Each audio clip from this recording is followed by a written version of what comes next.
네, 안녕하세요. 중학교 3학년 과학 1-1 물리변화와 화학변화에 대한 내용을 수업을 해보도록 하겠습니다. 첫 시작인데요. 주로 이제 이 파트는 우리가 이제 화학에 대한 내용을 다루게 되어 있어요. 그래서 먼저 물리변화가 뭔지, 화학변화가 뭔지 요 구분하는 것부터 예시로 좀 살펴보도록 하겠습니다. 자, 먼저 물리변화예요. 물리변화라고 하는 것은 일단은 모양이 변한다든지 아니면은 상태가 변한다든지 아니면은 확산을 한다든지 아니면 용해를 한다든지 이런 것들을 우리가 다 물리변화라고 부르게 됩니다.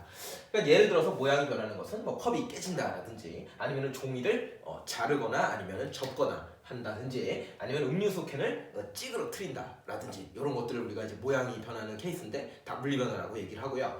그 다음에 상태가 변하는 거예요. 과학에서 이제 상태라고 하는 것은 이제 고체, 액체, 기체 이런 것들을 얘기를 하게 되는데 고체가 액체로 될 수도 있죠. 액체가 기체로 될 수도 있죠. 기체가 액체로 될 수도 있죠. 액체가 고체로 될 수도 있죠. 이런 거를 우리가 이제 상태 변화한다라고 얘기를 하게 돼요.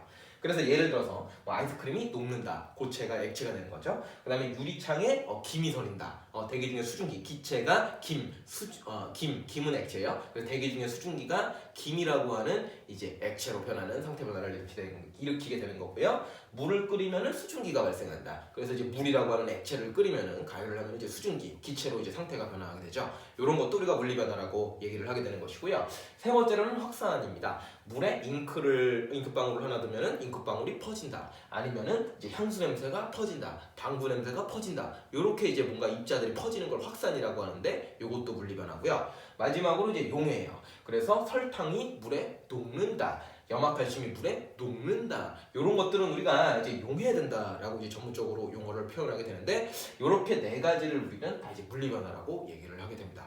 물질의 성질이 변하지 않아요. 물질의 성질이 변하지 않는다는 공통점을 가지고 있어요. 알았죠? 그 내용 좀 이따 다시 다루고요. 자, 그다음 두 번째로는 화학변화입니다. 화학변화라고 하는 것은 열과 빛을 발생시키거나 앙금을 생성시킨다든지 기체가 생성된다든지 아니면 색깔이나 냄새나 맛이 변한다든지 이런 것들을 우리가 다 화학변화라고 얘기를 하는 것이고요. 하나씩 살펴보시면은 뭐 양초가 탄다. 양초가 타면서 빛과 열을 발생시키죠. 자, 메탄이 연소한다. 메탄은 이제 도시가스의 주성분이에요. 그래서 이제 가스레인지에 뜨뜨뜨뜨뜨 뻥 하면은 불 나오죠. 그렇죠? 이런 것들 할 때 이제 빛과 열이 발생하게 되는 케이스고요.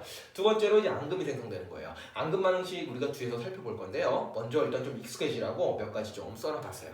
아이오딘화합 노란색, 탄산 칼슘 하얀색, 황산 바륨 얘도 이제 하얀색. 그래서 이런 앙금들이 만들어지는 거 중학교 2학년 때 우리가 했었는데 아마 다 까먹으셨을 거예요. 그쵸? 그러니까 다 적어놨으니까 요 앙금들 좀 친해지시기 바랍니다. 요것도 화학변화고요. 세 번째는 기체가 생성되는 반응이에요. 예를 들어서 상처가 났을 때 바르는 과산화수소 있죠? 그때 상처에다가 과산화수소 뿌리면은 보글보글 하잖아요. 그때 발생하는 기체 누구죠? 예, 산소 기체입니다.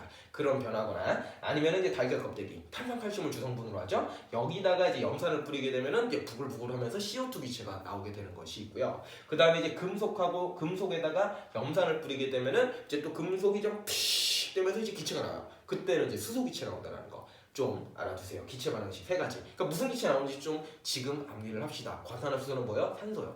그 다음에 탄산칼슘은요, 단결 껍데기로도 표현되지만 뭐 조개 껍데기로도 표현이 되고요. 또는 이제 뭐 석회석으로도 표현이 되고요. 아니면 뭐 대리암으로도 여러 가지로도 표현이 되는데 탄산칼슘을 주성분으로 하는 놈에다가 염산을 뿌리게 되면 다 CO2 기체가 나온다는 거 알아두시고요. 금속도 뭐 아연이라든지 철이라든지 이런 금속 재질에다가 염산을 뿌리게 되면 그때 발생하는 기체는 수소라는 거. 두 개가 헷갈릴 수 있는데 구분을 해주시기 바랍니다. 이참에. 그 다음에 네 번째로는 색깔, 냄새, 맛 변화인데요. 철이 녹슬어요. 그럼 빨개지겠죠. 과일이 익어요. 맛있어지겠죠. 김치가 씌어져요. 그럼 씌어지겠죠. 그 다음에 사과가 갈변돼요. 그럼 사과가 이제 바깥에다가 깎아놓는다. 바깥에다 놓으면 갈색깔로 변하는 거를 우리가 사과의 갈변이라고 하는데 이런 과정에서 이제 색깔이라든지 냄새라든지 이제 맛이 변하게 됩니다. 오, 요거 빠진 걸 뻔했네요. 다섯 번째는 이제 단풍 드는 거 있는데 초록 색깔 잎이 이제 가을이 되면은 이제 색깔이 변하죠. 빨갛게 노랗게. 그런 것도 우리가 다 화학 변화라고 얘기를 합니다. 그래서 이제 예시들이에요. 이제 물리 변화의 예시들, 화학 변화의 예시들이니까 요 내용들 잘 익혀두시면 되겠습니다. 자, 그 다음에 요거를 구체적으로 조금 더 그 원자, 분자 입장에서 좀 더 살펴볼 건데요. 일단은 이제 예시로 가져온 게 물이에요. 물이 이제 H2O라는 거는 좀 알고 계셔야 됩니다. 그래서 이제 물 분자가 여기 하나 그려놨는데 산소 하나에 이제 수소 두 개가 이렇게 붙어 있는 꼴이에요. 형태도 기억을 좀 해주셔야 됩니다. 그래서 요 놈이 이제 물리 변화를 겪게 되면 어떻게 되느냐? 대표적인 물리 변화 어떤 물리 변화입니까? 얘네가 지금 기체가 되는 거죠. 그렇죠? 액체가 기체가 되는 거. 그래서 상태 변화하는 예시를 하나 가져왔는데요. 요때는 어떻게 되느냐? 물을 뭐 끓이면은 수증기가 되는 거예요. 그때 잘 살펴보시면은 원자들의 배열, 요 형태, 삼각형 구조죠. 어떻게 보면은 요 형태 또는 구분 모양이라고 하는데 요 형태는 그대로입니다. 그렇죠? 그래서 원자의 배열은 우리가 이제 그대로라고 얘기를 하게 되는 것이고요. 분자의 배열만 변하게 돼요. 분자가 처음에는 뭉쳐 있었지만 퍼져 있어요. 이거를 분자의 배열이 변했다라고 얘기를 합니다. 그렇기 때문에 분자가 그대로이기 때문에 물질의 성질을 나타내는 게 무엇이에요? 바로 분자죠. 그렇기 때문에 이 물질의 성질 또한 이제 그대로 유지가 되는 것입니다. 그렇죠? 그래서 다시 이제 얘를 냉각시키면 금방 다시 또 액체가 되잖아요. 그렇죠? 자, 그 다음에 여기서 이제 중요한 거 하나 더 쓰시면은 분자의 종류까지도 이제 그대로입니다. 이건 뭐 당연한 거라서 내가 하얀 색깔로 써놨는데 분자의 종류 H2O 그대로입니다. 자, 반면에요. 자, 화학 변화 같은 경우에는 이 물에다가 액체 상태 물에다가 우리가 이제 전기를 좀 찌릿찌릿하게 하면은요, 전기를 우리가 분해한다는 거죠. 전기 분해라고 얘기를 하게 되는데 그렇게 되면은 여기에 있는 원자들이 뜯어집니다. 그렇죠? 원자의 배열이 변화하게 돼요. 그러면서 이 원자들이 재결합을 하게 됩니다. 재결합을 하게 돼요. 재결합을 하게 돼요. 그러면서 완전히 뭐 새로운 분자들이 생성됐다. 수소라고 하는 분자와 산소라고 하는 분자가 생성되어 있습니다. 얘네들은 물과 성질이 완전히 다르죠, 그렇죠? 물은 우리가 마실 때, 우리가 마실 때래, 마시죠, 그렇죠? 마시는데 얘네들은 어떻게 됩니까? 얘네들은 우리가 이제 숨 쉴 때 쓰는 거잖아요, 숨 쉴 때, 그렇죠? 얘는 그리고 수소는 어떻게 돼요? 폭발성 있는 물질로 변하게 되는 거예요. 그래서 원자의 배열이 변하니까 분자의 종류가 변하게 되는 것이고 물질의 성질 또한 변하게 되는 것입니다. 자, 그 다음에 얘네들의 이제 공통점인데요. 물리변화나 화학변화나 우리가 공통점으로 얘기할 수 있는 것은 원자의 종류라든지 개수는 이제 그대로라는 점을 좀 기억을 해주시기 바랍니다. 그래서 이제 종류는요, 원자는 요거 알갱이 하나예요. 그래서 산소라고 하는 원자 그대로 있죠, 그렇죠? 수소라고 하는 원자 그대로 있잖아요. 욜루가 하나, 욜루가 하나, 그렇죠? 그다음 개수도 보세요. 산소 원자 2개죠. 그 다음에 수소 원자 몇 개예요? 4개죠, 4개. 하나, 둘, 셋, 4개. 여기도 산소 원자 2개, 그리고 수소 원자 4개.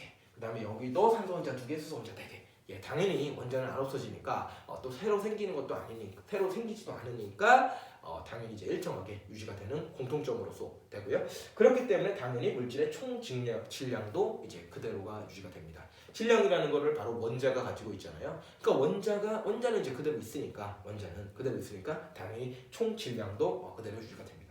그래서 이 파트는 일단은 사실은 이 그림이 메인이에요. 그래서 이제 이 그림을 완벽하게 좀 이해를 해주시고요. 이해 부분이에요. 이해를 좀 해주시고요. 특히 그림을 통해서 그 다음에 이제 여러 가지 예시들을 보면서 아 그렇구나 이렇게 좀 생각을 해주시면 됩니다. 예시는 뭐 굉장히 많이 있어요, 그렇죠? 그렇기 때문에 일단 원리를 이해를 하시면서 예시를 읽어보시기 바랍니다. 여기까지 할게요.